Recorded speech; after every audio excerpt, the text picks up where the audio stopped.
Welcome दोस्तों, आज मैं लेकर आई हूँ 2016 में रिलीज हुई अमेरिकन सुपरनैचुरल हॉरर मूवी जिसका नाम है कंजूरिंग 2।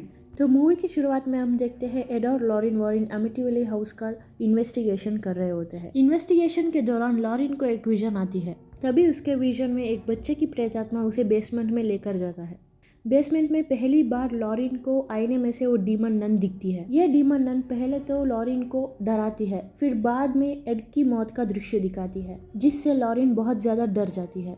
अगले सीन में 1977 इंग्लैंड में एक जगह एनफील्ड को दिखाया जाता है, जहां ऑडसन फैमिली रहा करती थी, और स्कूल में पढ़ने वाले 4 भाई बहन जेनेट, मार्गरेट, बिली और जॉनी को दिखाया जाता है। और इनकी मॉम का नाम होता है पेगी ऑडसन। पेगी ऑडसन अपने चारों बच्चों को अकेले ही पाल रही थी, क्योंकि उसका पति किसी और के साथ अफेयर होने के कारण इनको छोड़कर चला जाता है।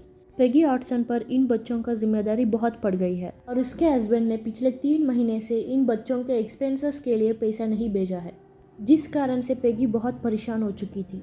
लेकिन पेगी अपने बच्चों का ख्याल बहुत अच्छे से रख रही थी। अगले सीन में रात में जेनेट एक ऊर्जा बोर्ड में खेल रही होती है, और मार्गरेट भी उसे ज्वाइन करती है। ये दोनों वहाँ मौजूद कोई डीमन से क्वेश्चन पूछते हैं, लेकिन बदले में कोई जवाब नहीं देता। जेनेट डीमन से ये भी पूछती है कि क्या उसके पिता घर वापस आएंगे।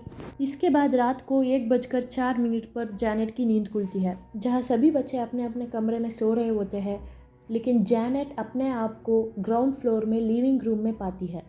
जेनेट को कुछ भी समझ में नहीं आता। दूसरी तरफ मार्गरेट अपने कमरे में सो रही होती है, और तभी जोर जोर से कोई उसकी डोर पर नॉक कर रहा था। मार्गरेट जब दरवाज़ा खोलती है, वहाँ पर कोई नहीं होता, और तभी जेनेट वहाँ पर आती है, और मार्गरेट को लगता है कि जेनेट उसके साथ मस्ती कर रही है। ये दोनों इन बातों को सीरियसली नहीं लेती और वापस सो जाते हैं। इसके बाद यूएस में एक टीवी शो को दिखाया जाता है, जहाँ एड और लॉरिन वॉरिन एक डॉक्टर के साथ डिबेट कर रहे होते हैं, जहाँ पर डॉक्टर एड और लॉरिन वॉरिन को फेक बताता है और अमिटीविले इन्वेस्टिगेशन को भी एक ड्रामा बताता है, जिस बात पर एड वॉरिन बहुत भड़क जाता है और शो यहीं पर ख़त्म होती है। अगले सीन में जेनेट और बिली को दिखाया जाता है। वे दोनों जॉय ट्रूप टॉय से खेल रहे होते हैं। बिली साथ साथ बोलने में प्रैक्टिस कर रहा होता है, क्योंकि वो बोलने में अकलाता था। और रात में जब सब सो रहे होते हैं, अचानक बिली की नींद खुलती है और वो पानी पीने के लिए नीचे किचन में आता है। तभी उसकी नज़र किचन की खिड़की से 2 झूलों पर जाती है। उनमें से एक झूला अपने आप मूव कर रहा था, जैसे कि कोई उसमें बैठा हो। दूसरी तरफ जेनेट एक अंधेरी कमरे से किसी से बात कर रही होती है, जिससे मार्गरेट की नींद खुलती है। जेनेट उस अंधेरे कमरे से देखकर बात कर रही होती है, हमारे घर को छोड़ दो, तुम कौन हो, और बिली को भी छोड़ दो। फिर वो भारी आवाज़ में से बोलती है कि तुम सब मरोगे, बिली भी मरेगा। मार्गरेट जेनेट को वापस बुलाकर सुलाती है और वो भी सो जाती है। फिर जेनेट मार्गरेट की बेड के पास आकर चिल्लाती है, बिली से दूर रहो और हमें अकेला छोड़ दो। तभी मार्गरेट जेनेट को डांटती है, और फिर उस अंधेरे कमरे में से एक बूढ़े आदमी की आवाज़ आती है। वो आवाज़ कहती है कि हमारे घर को छोड़ दो और यहाँ से चले जाओ। मार्गरेट इस बात से डर जाती है, तभी लाइट ऑन करती है, लेकिन वहाँ पर कोई नहीं था। जब बिली पानी पीकर सोने जा रहा होता है, लिविंग रूम में रखा हुआ सोफे पर एक बूढ़ा आदमी बैठा होता है। कमरे की ओर आते हुए बिली की पैर एक टॉय से टकराती है, और वो लात मारकर उसे प्लेन टेंट के अंदर भेज देता है। लेकिन जैसे ही बिली अपने रूम में आता है, उस टेंट में से आवाज़ आती है। बिली जब अपने बेड पर सो रहा होता है, वो टॉय अपने आप चलकर बिली के रूम के बाहर आती है। बिली उस टॉय को उठाकर टेंट में भेज देता है, लेकिन टेंट के अंदर से कोई उस टॉय को बिली की तरफ भेजता है। इस इंसिडेंट के बाद बिली बहुत डर जाता है और अपनी मॉम के पास जाता है, और अपनी मॉम को जाकर बताता है कि टेंट के अंदर कोई है। पेगी जब टेंट चेक करती है तो वहाँ पर कोई नहीं होता, लेकिन तभी नीचे से कोई आवाज़ आती है। जब पेगी नीचे आती है तो उसे जेनेट सोफे पे मिलती है, और जेनेट पेगी को बताती है कि वो नींद में चलते चलते यहाँ पर आ गई है। पेगी उसे बोलती है कि तुम्हारी तबीयत ठीक नहीं है, इसीलिए तुम कल स्कूल नहीं जाना। अगले दिन में जेनेट घर में अकेली होती है और टीवी देख रही होती है। तभी टीवी के चैनल्स अपने आप चेंज होने लगती है। जेनेट अपने पसंद का चैनल लगाकर रिमोट अपने पास रख लेती है, लेकिन चैनल अपने आप फिर चेंज होने लगती है। जब जेनेट रिमोट ढूंढती है तो उसे रिमोट कहीं भी नहीं मिलती। तभी जेनेट को पेगी का कॉल आता है।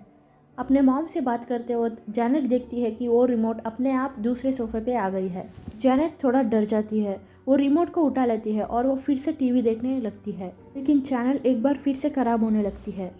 जेनेट जब टीवी के सिग्नल को ठीक कर रही होती है, तब उसे टीवी के अंदर एक बूढ़ा आदमी रिमोट को पकड़े हुए दिखाई देता है। जेनेट जब मुड़कर देखती है तो वहाँ पर कोई नहीं था। तो वो रिमोट अपने आप नीचे गिर जाती है।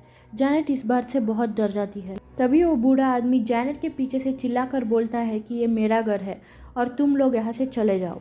जैनेट इस बात से बहुत ज़्यादा डर जाती है। नेक्स्ट सीन में एड और लॉरिन वॉरिन को दिखाया जाता है और एड एक पेंटिंग को बना रहा था और लॉरिन इस पेंटिंग को देखकर समझ जाती है कि ये एक डीमन नन है जिसको उसने अपनी विजन में अमिटिवेला में देखा था। और एड लॉरिन को बताता है कि कल रात वो बहुत अजीब सपना देखा था और तब से ये डीमन नन उसके दिमाग में घूम रही है, इसीलिए उसने इसकी तस्वीर बनाई।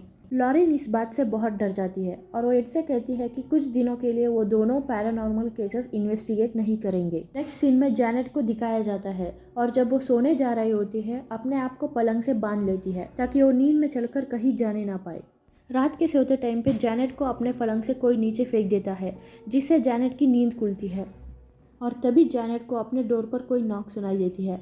जैनेट डरी हुई अपने कमरे से बाहर आती है और नीचे सोफे को देखती है जो अपने आप हिलने लगती है।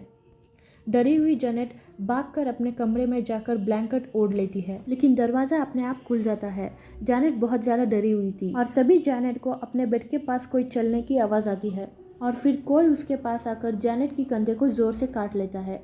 जैनेट जोर से चिल्लाती है जिससे मार्गरेट उठ जाती है और तभी दोनों के बेड अपने आप हिलने लगती है। दोनों लड़कियां भागकर पेगी के पास जाती है और पेगी जब रूम चेक करने आती है तो उसे रूम के अंदर एक ऊर्जा बोर्ड मिलती है जिस कारण वो दोनों लड़कियों को डांटती है। तभी पेगी के सामने एक ड्रेसिंग टेबल अपने आप मूव होकर दरवाजे को बंद कर देता है। इस घटना से वो लोग बहुत ज़्यादा डर जाते हैं और घर से भागकर नाइबर के पास जाते हैं। पेगी ये सारा इंसिडेंट नाइबर्स को बताती है और फिर वो पुलिस को बुलाते हैं और जब पुलिस घर को चेकिंग कर रही होती है तब उन्हें दीवारों से नॉइज सुनाई देती है और तभी अचानक एक चेयर अपने आप मूव होती है। पुलिस उन्हें बोलती है कि ये केस उनका बस का नहीं है और वो वहाँ से चले जाते हैं। जाते समय लेडी पुलिस ऑफिसर पेगी को बताती है कि उन्हें चर्च की मदद लेनी चाहिए। अगले सीन में लॉरिन और उसकी बेटी को दिखाया जाता है। लॉरिन एक विजन देखती है जिसमें डीमन नन उसको डरा रही थी।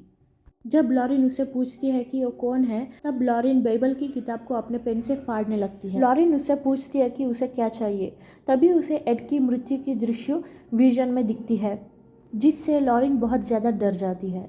तभी लॉरिन की बेटी उसे संभालती है। दूसरी तरफ एक टीवी शो वाले पेगी को मार्गरेट और जेनेट की इंटरव्यू के लिए पूछते हैं।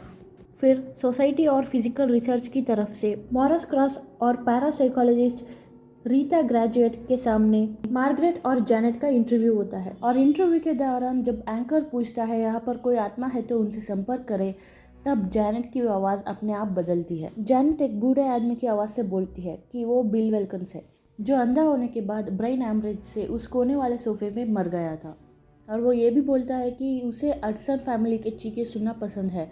इस घटना से सभी शॉक हो जाते हैं। इसके बाद मॉरस एडसन फैमिली के साथ हो रही पैरानॉर्मल एक्टिविटीज़ के लिए उनके साथ देते हैं, जबकि अनीता इन सबको जेनेट की ड्रामा बताती है। इसी टीवी शो में कुछ गवाहों को भी दिखाया जाता है जो उस घर में हो रही पैरानॉर्मल एक्टिविटीज़ की पुष्टि करते हैं और इसके बाद ये घर एमिटिविले ऑफ इंग्लैंड के नाम से फेमस हो जाता है। इसके बाद पेगी अपने चारों बच्चों के साथ नाइबर्स के घर मिसेस और मिस्टर विंगटम के घर में रुकते हैं। रात में क्रिकेट मैन जेनेट पर हावी हो जाता है और विंगटिंग को मारने की कोशिश करते हैं। जेनेट को पूरी तरह से वो पोजेस कर लिया था जिस बात से सभी लोग परेशान हो जाते हैं। इसके बाद जेनेट बेहोश होकर ज़मीन पर गिर जाती है। इस बात से हमें पता चलता है कि ऑटसन फैमिली में एक शैतान नहीं बल्कि दो शैतान था, एक क्रिकेट मैन और दूसरा बूढ़े आदमी। दूसरी तरफ फादर एड और लॉरिन वॉरिन को एक टेप सुनाते हैं जिसमें जेनेट की आवाज़ थी।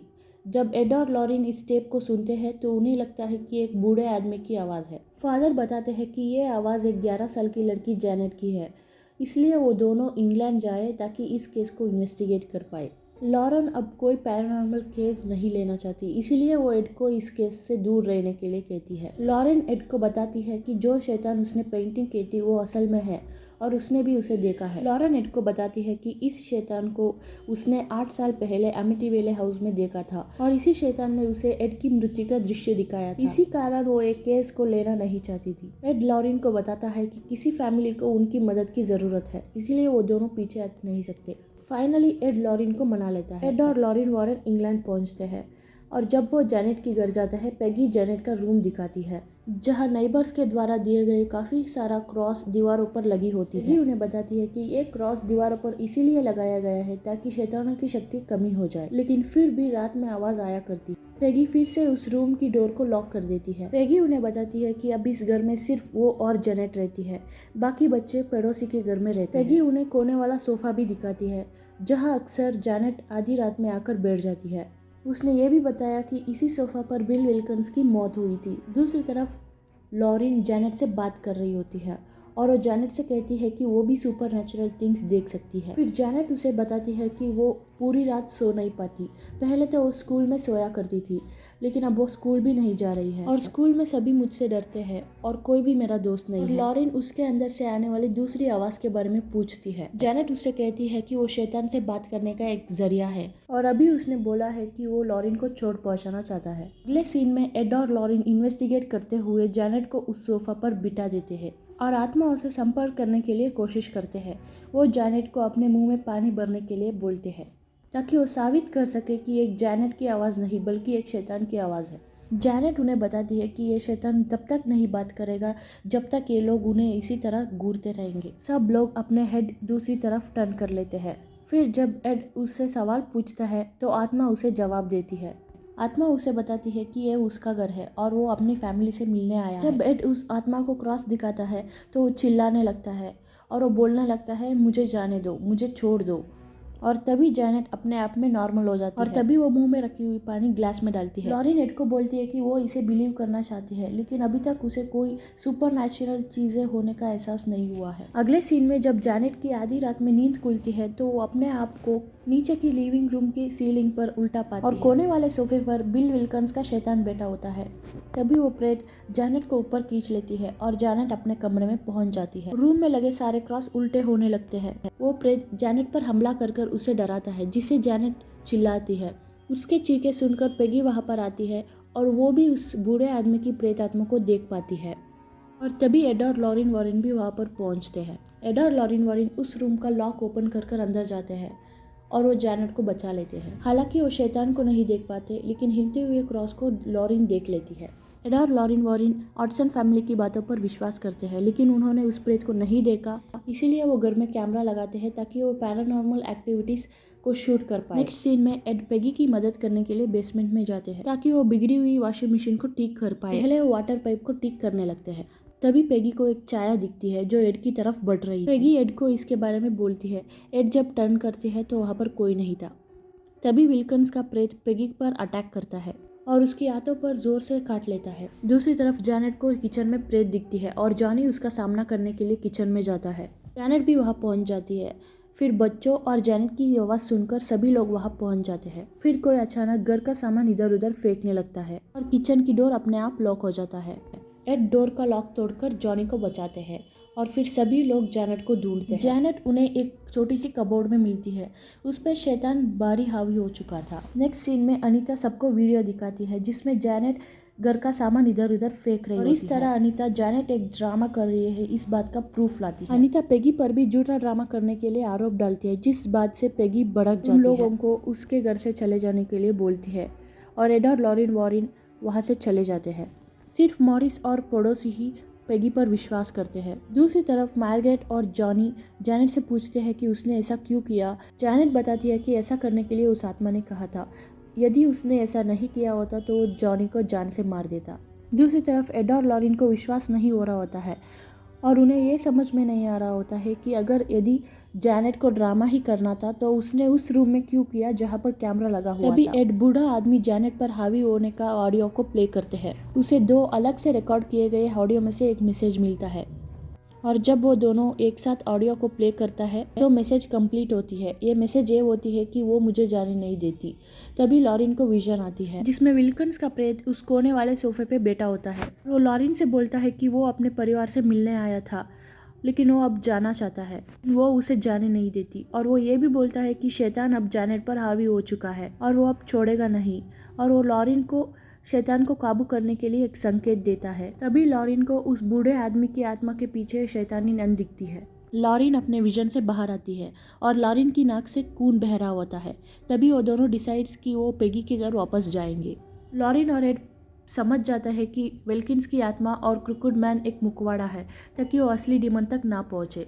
दूसरी तरफ जैनेट को शैतान पोजेस कर लेता है। जैनेट मार्गरेट को अपनी शक्तियों से फेंक देती है। पेगी किसी तरह से अपने बच्चों को बाहर ले आती है, लेकिन जब वो जैनेट को बाहर लाने के लिए अंदर जाती है तो डोर अपने आप लॉक हो जाता है। एड और लॉरिन वॉरिन वहाँ पहुँचते हैं। एड घर के अंदर जाने की कोशिश करता है, लेकिन कोई फ़ायदा नहीं हुआ। इसीलिए एड जैनेट को बचाने के लिए बेसमेंट की तरफ से अंदर जाता है, और जब लॉरिन एड के पीछे बेसमेंट की तरफ जाती है तो उसका डोर भी लॉक हो जाता है। लॉरिन एड को रुकने के लिए कहती है और कहती है कि वो शैतान बहुत शक्तिशाली है, लेकिन एड उसका बात सुने बगैर ही अंदर चला जाता है। लॉरिन अंदर नहीं जा पाती। वो एड की मृत्यु का दृश्य और नन की कनेक्टिविटी से बहुत टेंस्ड हो गई थी, इसीलिए वो उसे रोकते रोकते रोने लगती है। फिर एड बेसमेंट के रास्ते को तोड़कर घर के अंदर जाने की कोशिश करता है, लेकिन तभी एक वाटर पाइप अपने आप ओपन हो जाती है, जिससे एड की आंखों पर घायल हो जाता है, जिससे एड को धुंधला दिखाई देता है। और तभी उसे एक सॉन्ग की आवाज़ आती है और वो उस सॉन्ग का पीछा करता है। जब एड आगे बढ़ रहा होता है तो हमें दीवार पर शैतान का हाथ दिखता है। भी क्रिकेट मैन एड के पीछे पीछे उनको फॉलो करता है। तभी एड उस रूम में पहुंचते हैं जहां टीवी में से आवाज़ आ रही होती है, और तभी एड को जैनेट की आवाज़ ऊपर की कमरे से सुनाई देती है, और तभी उसे शैतान की आवाज़ भी सुनाई देता है, जिससे एड क्रॉस को हाथ में रख उस शैतान को ईश्वर का नाम लेकर वहां से जाने के लिए आदेश देते हैं। दूसरी तरफ विग्न टीम अपने कुल्हाड़ी से बेसमेंट की दरवाज़ा को तोड़ते हैं। तभी लॉरिन को याद आता है कि उस शैतान ने लॉरिन को अपना नाम बताया था। शैतान का नाम लेकर उसे कमज़ोर किया जा सकता है, शैतान को कंट्रोल किया जा सकता है। लॉरिन को यह भी याद आता है कि उसने उस शैतान का नाम अपनी बुक बाइबल में लिखा था, और लॉरिन उस बुक को ढूंढते हुए देखती है। उस डीमन नन का नाम होता है वालक। तभी घर के बाहर वाली पेड़ पर बिजली गिरती है। वो पेड़ टूट जाता है और उस पेड़ का शेप ठीक वैसा हो जाता है जैसे लॉरिन ने विजन देखा था। इधर एड जैनेट को ढूंढते हुए फर्स्ट फ्लोर पहुंच जाता है, और प्लेइंग टेंट के अंदर टॉय ट्रूप अपने आप प्ले होता है। और जब एड उसके पास जाकर देखता है, उसमें मौजूद चित्र गायब हो जाती है। तभी क्रिकेट मैन वहाँ पर आ जाता है। क्रिकेट मैन एड पर हमला करता है। एड किसी तरह बच जाता है। दूसरी तरफ लॉरिन बेसमेंट की डोर की तरफ से अंदर आती है, और एड जैनेट को ढूंढते हुए उसके कमरे तक आ जाता है, और वो देखता है कि जैनेट को डीमन नन ने पूरी तरह पोजेस कर लिया है। अचानक रूम के खिड़की के ग्लास तोड़ते हैं और जैनेट ऊपर से नीचे उस पेड़ पर कूदने लगती है। एड जैनेट को रोकने की कोशिश करते हैं, लेकिन जैसे ही जैनेट ऊपर से नीचे कूद रही थी, एड उसे पकड़ लेते हैं। लेकिन एड भी इसमें फंस जाता है, क्योंकि वो भी धीरे धीरे नीचे गिर रहा था। और तभी उस कमरे में लॉरिन आती है, और वो लॉरिन डीमन नन को देखती है। जैसे ही लॉरिन एड को हेल्प करने के लिए कोशिश करती है, वो डीमन नन लॉरिन को दूर फेंक देती है। तभी लॉरिन उस डीमन नन को उसका नाम वालक कहकर ईश्वर के आदेश पर उसे नर्क जाने के लिए कहती है। तभी वो डीमन नन कमज़ोर पड़ता है और वापस नर्क में चला जाता है। लॉरिन एड और जैनेट की भी मदद करती है और उन्हें ऊपर खींच लेती है। डीमन नन वापस नर्क में जाने से सारी चीज़ें नॉर्मल हो जाती है। अगले सीन में जैनेट बिल्कुल ठीक होती है, और जैनेट और पेगी एड और लॉरिन वॉरिन को उनकी मदद करने के लिए शुक्रिया अदा करते हैं। एड और लॉरिन वॉरिन उस घर में मले टॉय ट्रूप को अपने घर के म्यूजियम में रख लेते हैं। ऑटसन फैमिली वापस अपने घर रहने लगती है। हालांकि इस बार उन्हें कोई पैरानॉर्मल एक्टिविटीज़ को सामना नहीं करना पड़ा। लेकिन 2003 में पेगी की मौत उसी सोफा पे हुई थी जहां 40 साल पहले बिल विल्कन्स की हुई थी। इंग्लैंड में रहने वाले ऑटसन फैमिली की रियल स्टोरी कंजूरिंग 2 आपको कैसी लगी?